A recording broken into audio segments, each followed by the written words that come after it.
So, Kevin, we're going to be talking about monitoring medical devices because we've talked a lot about the foundational, organizational, governance, all of that stuff that happens at a really high level. Now we're going to start talking about where the rubber meets the road and taking the risk assessments, taking all that preparation.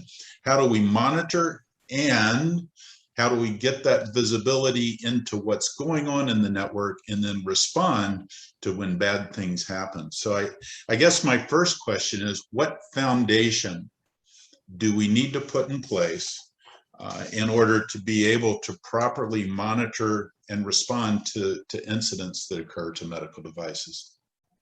Yeah, this is another one of those, and you're probably kind of getting the idea when I talk is that, for all of those of you who remember Maslow's hierarchy of needs, Mm-hmm. food, water, shelter, all the way on up. Now, while self-actualization isn't monitoring, it's a few things down, but the idea that you got to have some of the basics in place again, though, if you don't, that's what usually will sink your program. Complexity kills all the time. And it's the simple stuff that you need to have in place. A good inventory. And you have to define good as what the device is, what the device does, what the risk of the device is, and what's the normal activity of the device. You also have to have in place some sort of an integrated inventory. As all if somebody breaks in, they don't just stay with your medical devices. They don't just stay with, IT supported devices. They're going to go wherever it is easiest to go and where the information they want is. So you have to treat it as a technology environment as opposed to a medical device and an IT devices. The other thing that you also need to have in place is you got to have a tool to be able to monitor the network activity, be it a SIM, be it a passive scanner, something like that.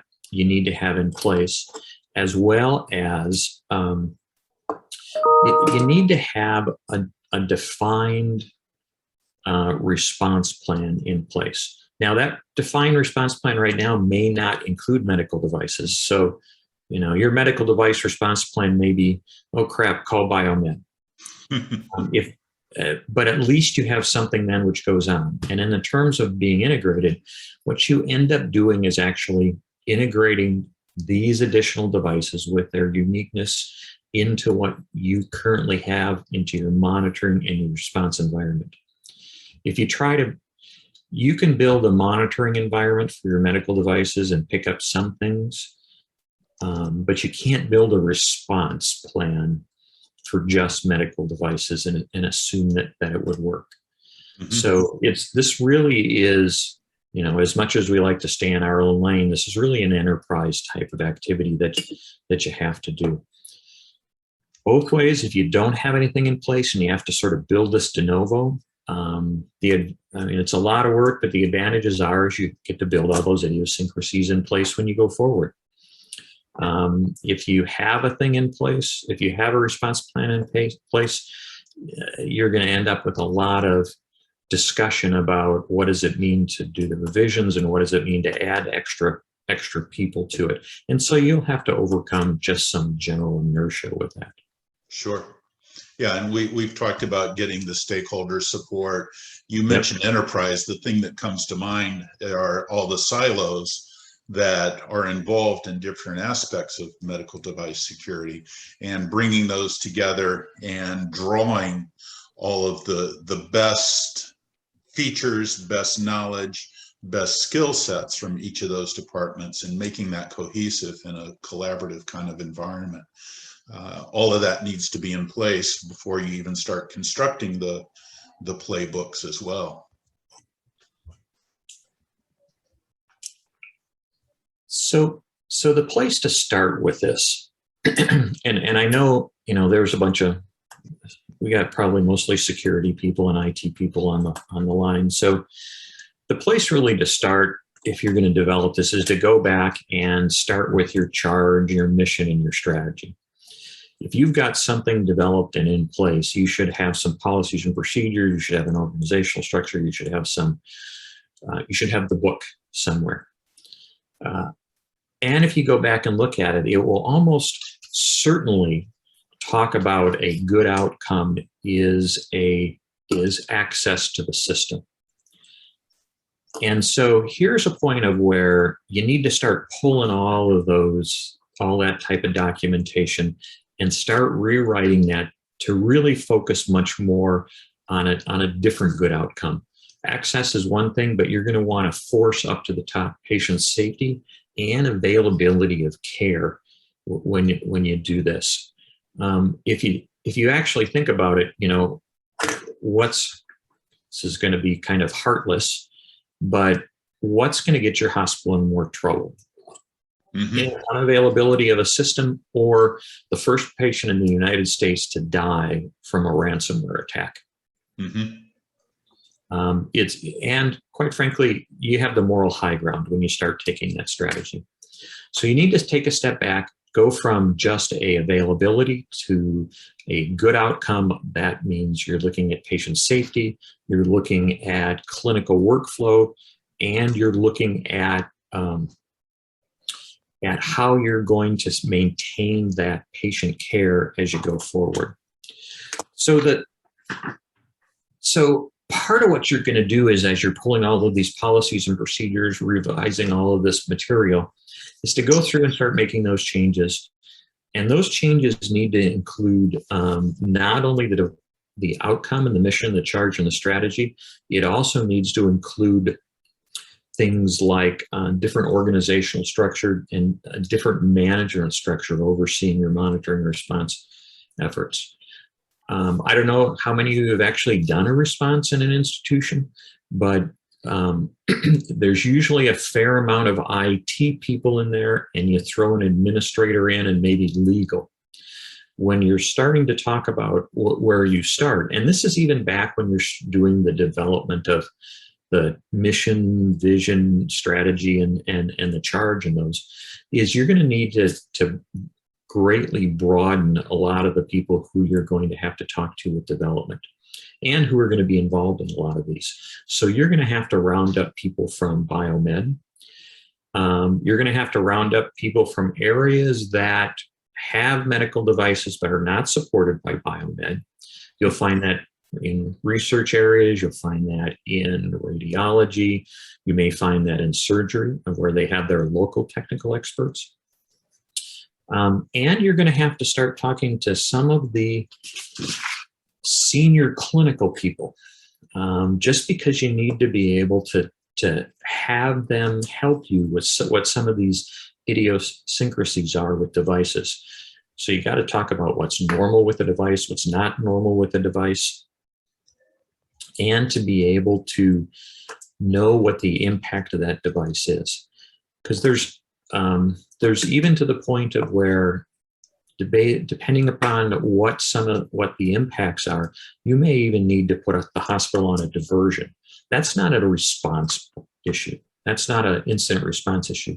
That's a enterprise issue. So you're going to have to include people in your response plan, things like the on-call administrator, the chief administrative officer, head of your clinical practice committee, the chair of your radiology department, those type of people who have the knowledge of, as things are happening, what are the impacts and what do we need to do to be able to think about patient care upstream of that. If your cath lab goes down, you may have to divert your patients to another institution that has a cath lab. So the other thing that you need to be able to look at is what have you done traditionally when you're not looking at medical devices. So there's some things such as where you may have decided to automatically kick a device off the network if it's doing certain things. So all of those need to be looked at. So really the outcome you're looking for with this is to be able to seamlessly monitor activity across any of the technology of the institution, and to be able to respond to any activity that can transit from administrative works station to your medication dispensing machine. So it's really a holistic approach that looks at patient safety and the availability of treatment as opposed to system access. Right. And that's kind of a change on a lot of people's thoughts when you go forward. Mm-hmm. Yeah, I've been doing that blog, the sheer uniqueness of securing medical devices. And one of the things that I've been encountering actually in the real world and talking to some CISOs and CIOs, they're running their SOC for their medical devices, and what they're coming to realize is that the incident response for IT is typically a technical one. But in medical devices, there's also that business response that needs to happen. And so those relationships, not just with biomed, like you said, but even at the patient care, you have to have those relationships with biomed at the operational side, because if an infusion pump has been compromised, and maybe it hasn't affected the immediate response, but not only should you be handling the technical response to that device, but also making notifications, not just to biomed, but to nursing. And so there are all these things that creep up, because that response and how we monitor and looking at medical devices, it's completely different than IT, although it is technology, but that operational aspect does have a number of changes that make a huge difference when we actually get into that response category, if you will. Yeah, you can end up with sort of, the best example of the difference that I have is if an administrative assistant's laptop becomes infected, many times the incident response is, your monitoring may pick up unusual activity. Your incident, you may have a rule that automatically kicks it off the network, and then your incident responses have somebody from the help desk go pick it up and drop a new one off. Right. Yep.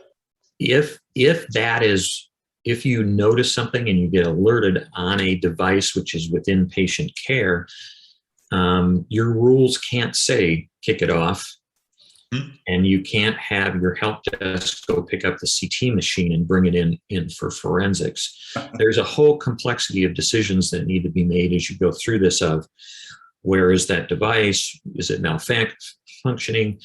Is there a patient getting treated with it right now?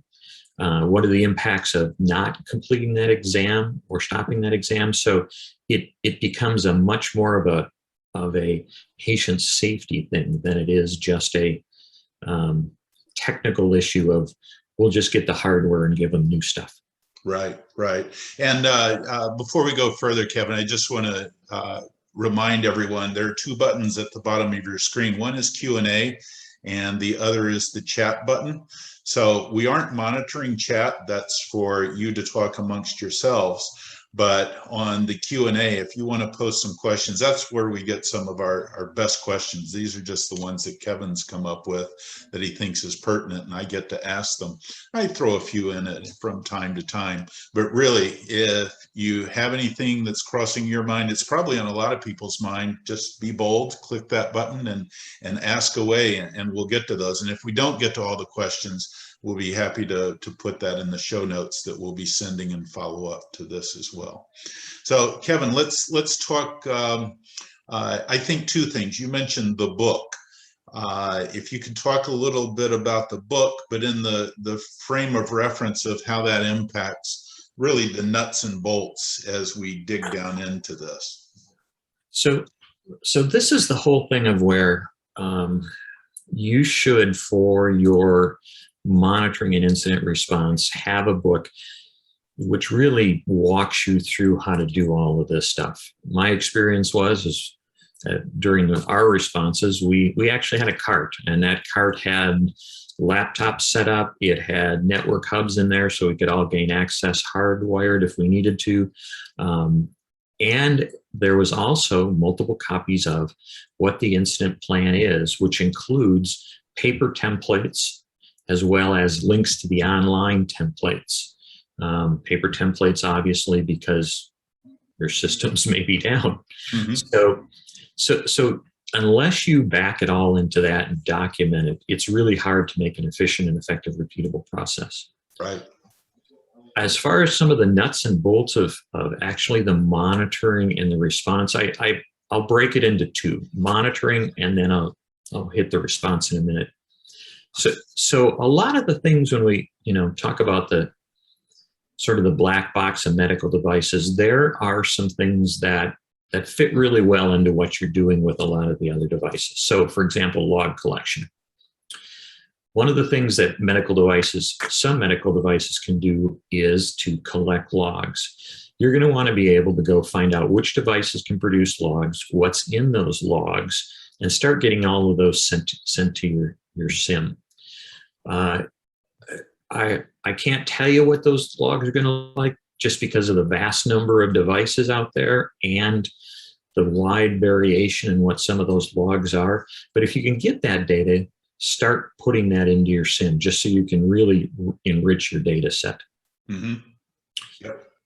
And then, of course, that's logs are a little like an inventory. Once you get all that data there, then you can figure out how you're going to be able to use it.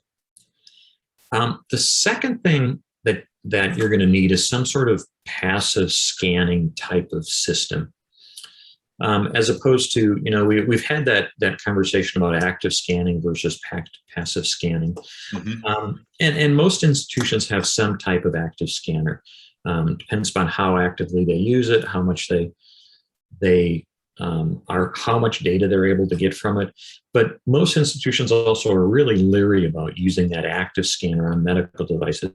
And for good reason. It should be. Yeah. And not that it's going to tip everything over, but you really don't know what's going to happen unless you test it in real life situations. Right. With an active scanner. So your passive scanner needs to do a couple of things. One is it needs, obviously, to help you with a lot of the things with your medical device inventory. It can also help you with some of your risk ratings. If you've loaded that passive scanner up with a lot of the demographics in the back, it can match the scans to the demographics about the device. So if it sees this message, it knows that it uniquely belongs to this MRI machine with this version of software. And you've already decided that that's a high-risk device. So that gives you a bunch of information as you go into some of your response activities.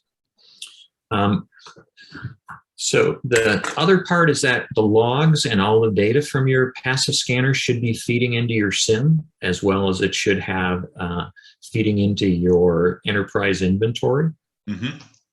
And there are some alerts that might be uniquely available within the passive scanner, particularly if it was really built just to look at medical devices, that are uniquely available within that passive scanner that you may not be able to replicate out of a SIM or some other type of scanning software or monitoring software. Right. The other thing that you have to look at is what kind of external connections are these devices making? Frequently,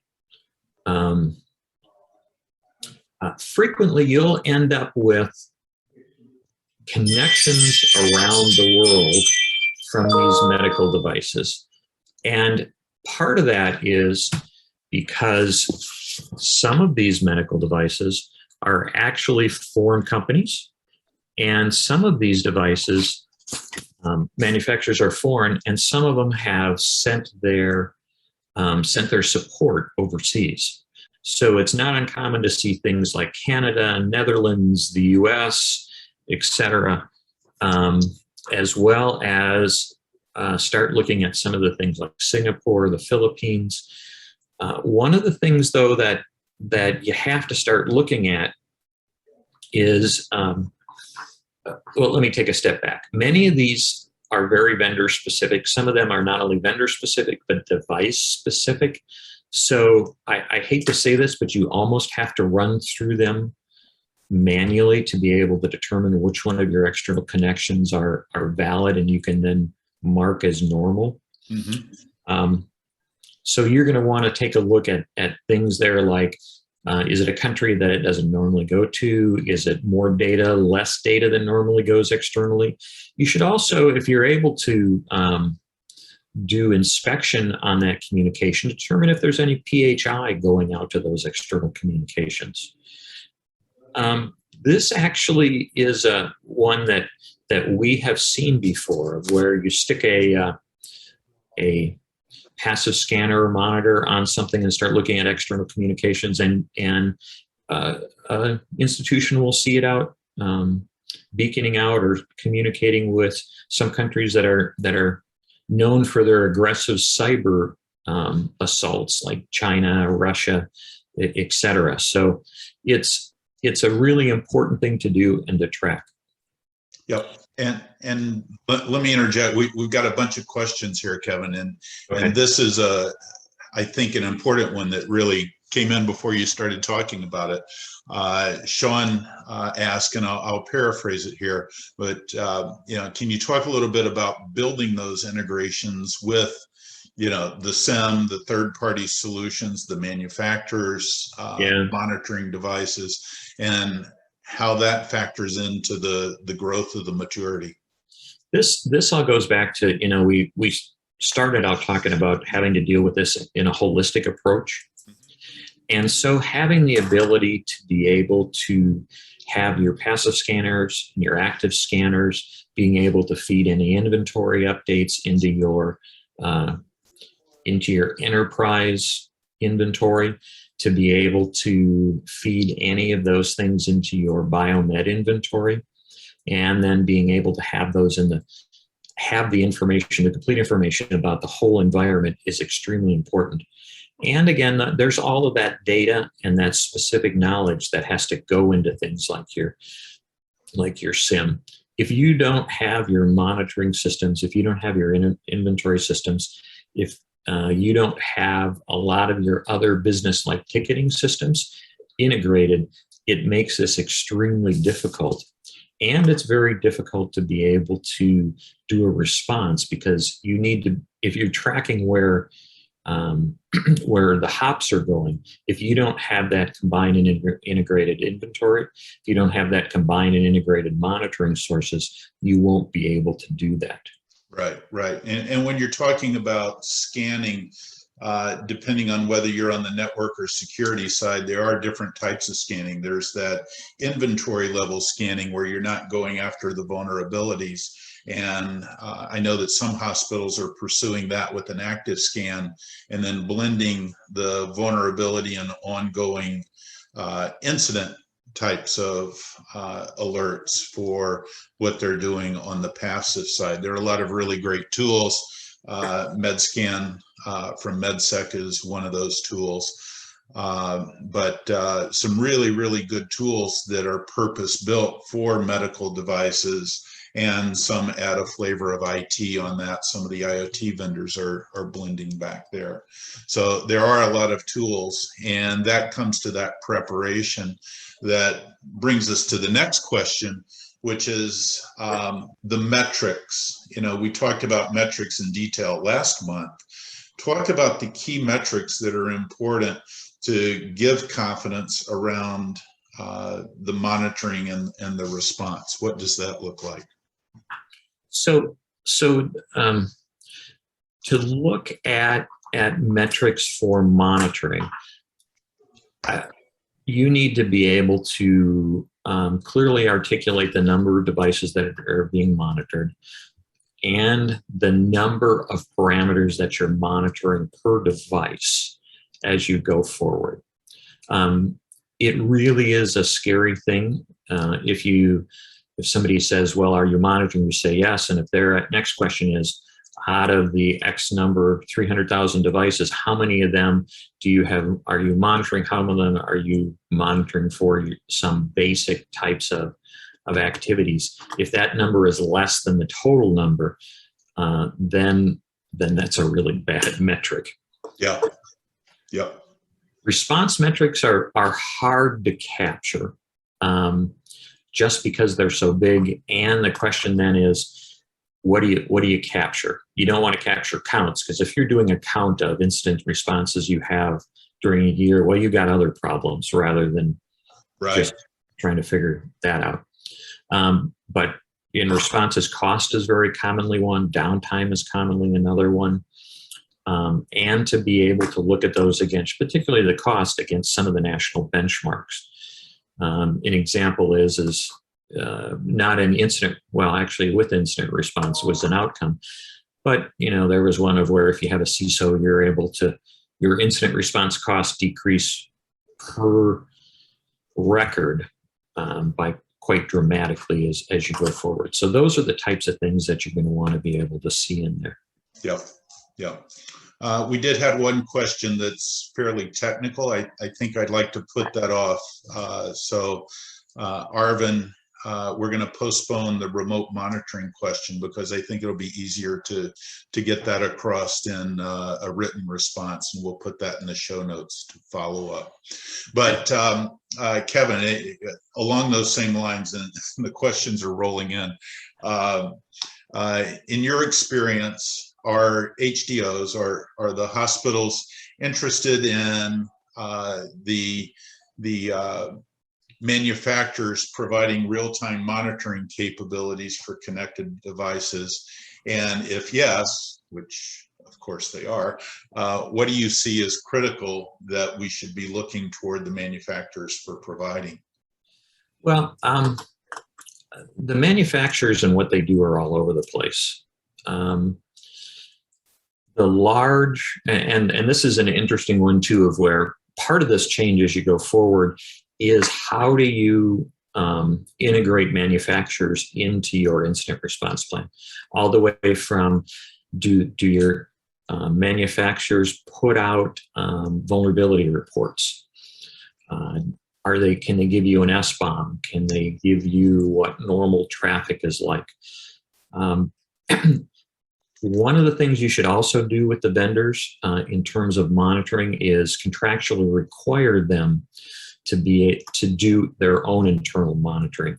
This has really come to the forefront again after Kaseya and SolarWinds and those types of vendor type supply chain hacks that are coming through. So you want to be able to get with that vendor. You want to know what they're monitoring, how they're monitoring, what their alerts are, and how that communication both comes to the institution and how you can get back to them.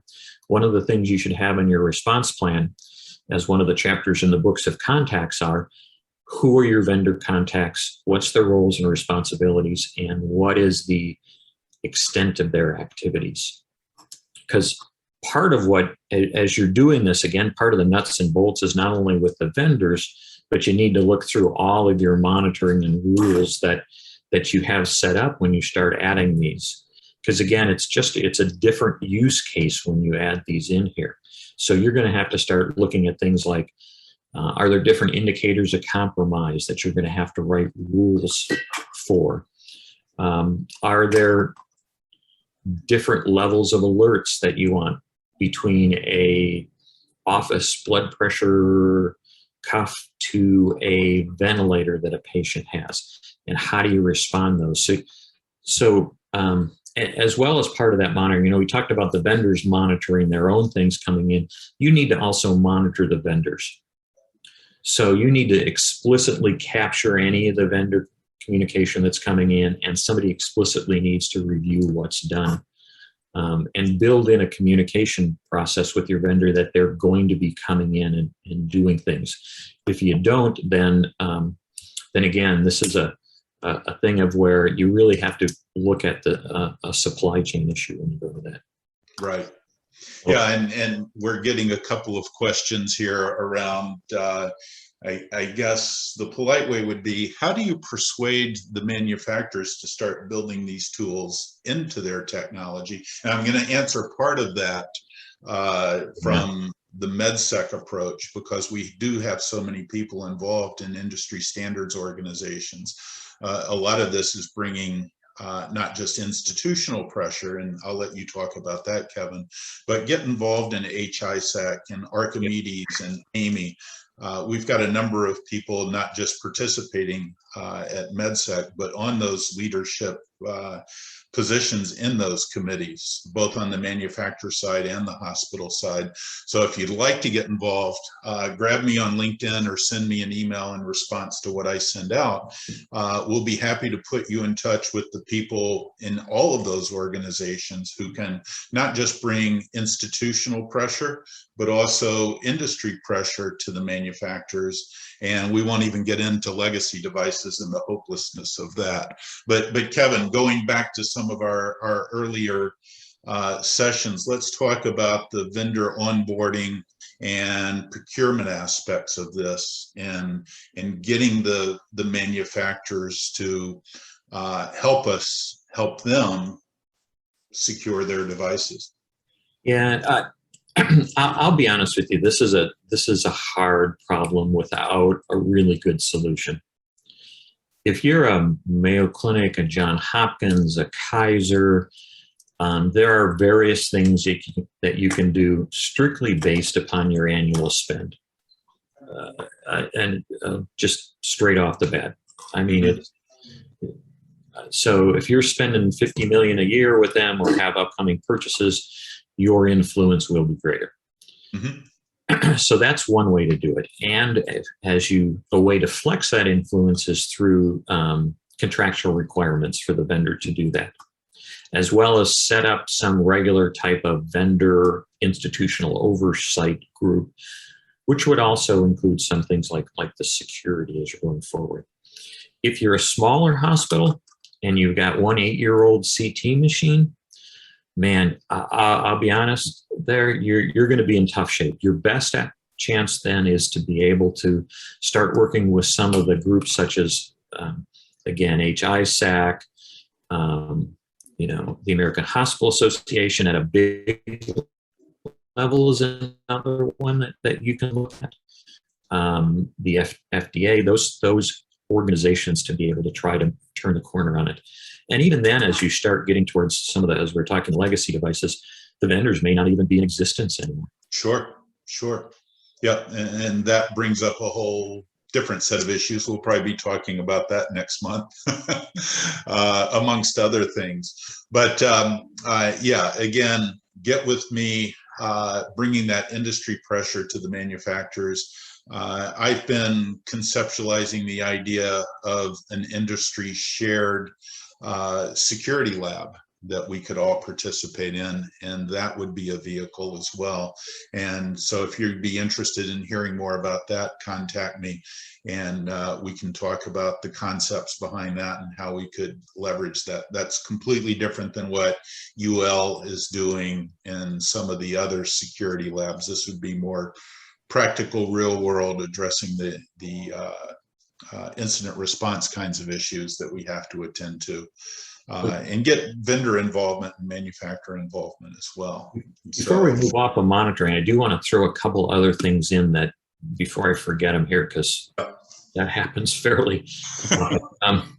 As you're monitoring, you do also need to extend the monitoring to different protocols as well as different system accounts to see if there's system accounts that are specifically devices, protocols such as DICOM, to be able to see if there's any special types of rules or monitoring there.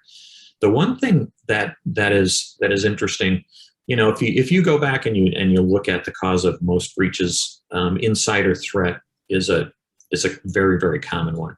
So you're going to want to not only monitor your internal people, part of what you're going to want to do is extend some of the physical access monitoring as well, which basically means door card readers. Right. You'll find, particularly in radiology, lab, pharmacy, they'll have like little mini data centers. And so those you need to get monitored. Hopefully you're also already pushing some of that card stuff to your SIMs, but that needs to go as well. And then as you're monitoring, part of your monitoring is not only what you're doing internally, but it's what are some of the external threats? What is the industry seeing as they're going forward? So things like FDA cert and those types of things. Yep. Yeah, and Kevin, we've got even more questions, and around critical logs. I think that's another kind of technical discussion we can respond to and put in the show notes. There is a question about previous recordings. I'll follow up with one email and one LinkedIn to everyone here so that you have information about how to get access to Kevin and me and the previous webinars that we've done. We've touched on David's question, but we can provide some additional response. That comes back to, as he said, how do we implore manufacturers to provide? So let me do a quick one about critical logs. Sure. Okay. And frame it differently. And it's really is what are your critical devices? What are your devices that can cause patient harm? What are your devices that will impact your patient care processes? What are the devices that may have more than 500, PHI records on it? So you have to. So don't look at critical logs. Look at, for your institution, what those critical devices are, and then chase the logs. Yeah. Good advice. Good advice. It may or may not produce logs, but at least now you know that critical device is there. If it doesn't have a log, are there other things that you can do for the device? Yep. And you may have touched on everything, and we're coming to the end of our time together. We've got 4 or 5 minutes, but are there any additional things that we haven't covered that need to be included in the incident response plan? I'll throw a couple other things in here. Really, we talked about a couple of things. You got to have the vendor included. Also, if you're able to do it, it would be great to do incident response exercises with the vendor, and do, at a minimum, at least some tabletop exercises. So what would be the schedule? How many tabletop exercises would you do in a good cadence? My personal opinion is it would be great to do an exercise 4 times a year. Okay. If you're able to get it twice a year for a full exercise, and you're able to throw a couple more tabletops in on top of that, you'll be much more towards normal. Right, and the smaller institutions might scale that back. Yeah. But probably 1 year. That's another thing that we could talk about as an industry initiative, if anybody's interested, is perhaps some shared metropolitan or state level shared tabletop exercises. And I know you miss a lot, but some hospitals just don't have that scale to bring everybody into a room. Obviously, a critical access hospital is not going to be doing table exercises, but there might be one key person who would want to participate in some others, just to get what are the issues and what would we do kinds of things. Yeah. So, and as you're doing that response, you really need to look to it, again, as we mentioned, broaden that aspect of who those people are, what their activities are, and then you may even have to change your internal communication plans. If it was just an IT plan before, you may be calling your communication plan may be to put up a notice on the help desk website. Yep. As opposed to everything down to and including overhead paging. And again, we talked about the exercises, staff communication, your participants have to get longer. I do want to can I throw in a few miscellaneous things? Yeah, we've got just a couple minutes. I've got one more question, and then you can wrap it up with some last thoughts. Just a few miscellaneous things. First off, if you've got I'll just tell you right again, this goes back to our first conversations. If you've got a crappy monitoring response plans for IT devices, more than likely, if you just jump in, you're going to have a crappy response for medical devices. You just can't. Yeah. Make sure that you start looking at, if you're in a larger institution, at research. We found everything from CTs for bunnies, MRIs for mice, MRIs for horses, those types of things that are in a research area, and you really don't even know they're there, but are really pretty bad. The other thing is that as you're going through this and you're looking at a historically good for something, to be able to put alerts and rules on, don't just take that as a given. There are times where setting up an alert shows you a pattern, which really then turns into an incident response. Take a look at your public network. We found medical devices that were brought in by physicians that were attached to the public network, as well as you're going to really want to make sure you do a review of a lot of your rules, particularly the ones that will automatically disable things. So if you have a rule that says kick something off the network, you need to know when that applies and if that applies to any of your medical devices. Right. But the life critical consequences of it might be. All comes back to patient safety, doesn't it? Yeah. So other than connecting a cable into the back of your cranium, Kevin, what good resources are available that people can use other than obviously contacting you or me directly? You know, the thing is that there's actually more resources than you know what to do with out there. My favorite has always been to start with a cybersecurity framework, and that gives you some high-level outcomes, which maps to the multiple controls. And then you're able to drive these things down best practice with everything from, NIST 800-53. The critical security controls are also a favorite of mine, NIST 800-61, which is a complete, computer security incident handling guide. So that will give you the basics and the foundations off of that. And CISA even has detection and notification templates. So the idea that you actually have to build this sort of from scratch is wrong. There's a lot of stuff out there that you can steal and reuse as you go forward. A good place to start is your 8 pillars diagram. So that gives you a foundation as well. So you've got NIST, FDA documents. We'll include a list of those in the show notes. But Kevin, we are out of time. This has been great. We're really getting into a groove with these, and that's shown by the attendance that we're getting and the follow-up and the comments from HIMSS that I received. So thank you for doing this. We've got 4 more after this. And so I appreciate everyone who's attended today. Please connect to us on LinkedIn, follow us.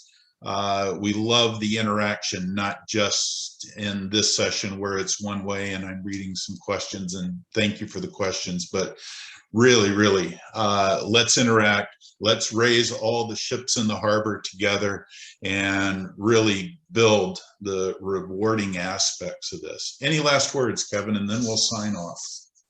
I'll go through and get some of my notes to look like I actually passed high school English. I'll spell check it for you. Yeah, maybe I write it. Maybe I go back and rewrite them in COBOL. Yeah, then they'll make sense to me. Great. So again, I'll follow up with one email and one LinkedIn to everyone who registered with show notes, with links to previous interviews, contact information for Kevin and me. If you look for that, it might go to your spam folder. But again, we're not putting you on a list. Kevin, thank you for doing this. I really appreciate it. Look forward to next month. I think it'll be the last Wednesday in September. Great fun, great information. Thank you. Thank you, everybody.